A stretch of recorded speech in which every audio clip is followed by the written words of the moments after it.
Hello friends, आज मैं आप सबके लिए एक नई कहानी लेकर आई हूँ। अनीता आज शाम से ही बहुत उदास थी। जब से उसकी देवरानी सुरभि ने उसके चरित्र को लेकर कटाक्ष किया था, वह हैरान थी कि सुरभि ऐसा सोच भी कैसे सकती है। रमन तो उसके छोटे भाई जैसा है। उसके साथ छी। उसकी आंखों से आंसू बहना रुक ही नहीं रहे थे। सोचते सोचते वह अतीत में खो गई।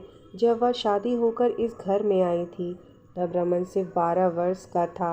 नई भाभी के आकर्षण में बंधा वह उसके इर्द गिर्द ही घूमता रहता। शर्मीलेपन के कारण बोलता कुछ नहीं, पर कमरे में उसके आसपास चक्कर लगाता रहता।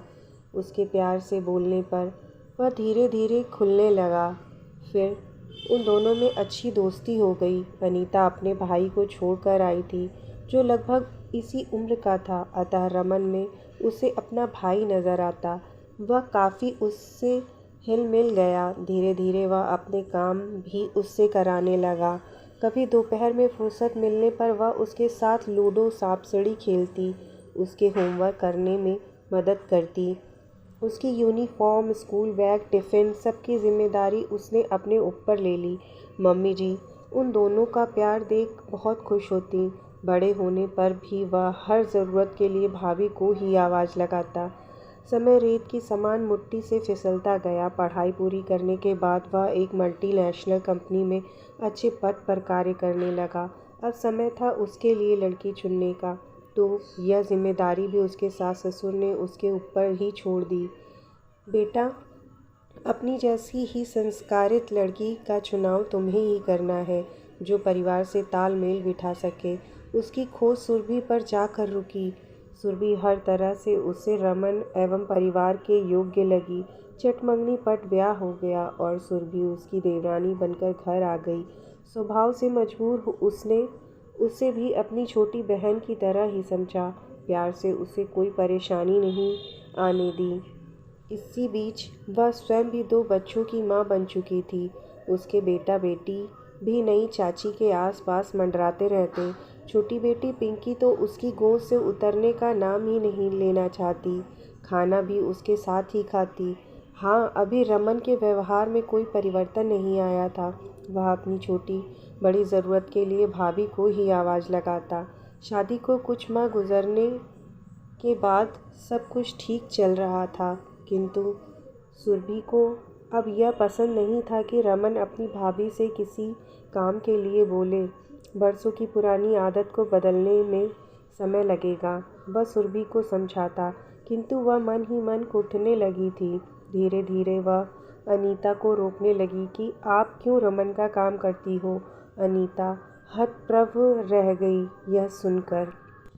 उसे एहसास हुआ कि वह गलत है, अतः अब वह रमन की बात अनसुनी करने लगी, किंतु रमन के मन में तो कोई बात नहीं थी। वह बार बार उसे ही पुकारता, भाभी मेरी कमीज़ प्रेस कर दो, भाभी टिफ़िन दे दो। सुरभि यह सुनकर जल भुन जाती। अब उसके दिमाग में शक का कीड़ा अपना फन उठाने लगा। कहीं इन दोनों के बीच कोई नाजायज़ संबंध तो नहीं। इसी प्रतिक्रिया स्वरूप आज उसने अनीता पर रमन से उसके संबंध को लेकर कटाक्ष किया था। गुस्से में सुरभि कुछ भी बोलने से बाज नहीं आती। रमन के समझाने का कोई असर नहीं था उस पर। आखिर उसके ससुर ने रोज रोज के इन तमाशों को ख़त्म करते हुए रमन को अलग घर लेकर रहने को बोल दिया। वे अलग फ्लैट लेकर रहने चले गए। अब पूरी गृहस्थी के काम का बोझ अकेलेपन उसे अखरने लगा। अभी तक इतना काम नहीं किया था, न ही काम का उसे अनुभव था। हर समय परेशान चिड़चिड़ी रहती। रमन के घर आते ही उसे किसी भी छोटी बात को लेकर लड़ पड़ती। एक दिन छुट्टी वाले दिन रमन उसे घुमाने ले गया। उन्होंने बाहर ही खाना खाया, फिर जाकर पार्क में बैठ गए। उनके आसपास बच्चे खेल रहे थे। कोई झूला झूल रहा था, कोई फिसलनी पर फिसल रहा था। उन्हें देख सुरभि को पिंकी और गोलू की याद आई। कैसे मासूम बच्चे चाची चाची कहते उसके आगे पीछे डोलते रहते थे।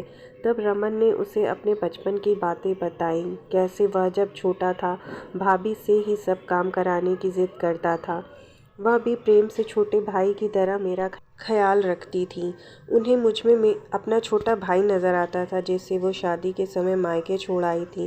वो मेरी भाभी ही नहीं, बड़ी बहन माँ भी हैं। उन्होंने अपने बच्चों की तरह मुझे संभाला, वही आदतें पड़ी हुई थीं, इसलिए मैं अभी भी उनको पुकारता था। मेरे मन में तुम्हें नकारने की कोई भावना नहीं थी, आदतवश ऐसा हो जाता था। सुरभि को शर्मिंदगी हुई। खुद की सोच पर सुरभि की आंखों में पश्चाताप के आंसू निकल पड़े।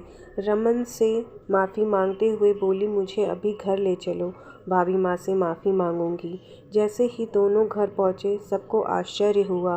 अनीता को देखते ही उसके पैर पकड़कर बोली, भाभी माँ मुझे माफ़ कर दो, मैं अपने किए पर बहुत शर्मिंदा हूँ। अनीता उसे उठाकर गले लगाते हुए बोली, तू मेरी छोटी बहन है, छोटों से कैसी नाराज़गी। सब प्रसन्न होकर ठहाके लगा रहे थे। सुबह का भूला अगर शाम को घर आ जाए तो भूला नहीं कहलाता। मेरी कहानी आप सबको पसंद आई हो तो प्लीज़ मेरे चैनल को सब्सक्राइब करें।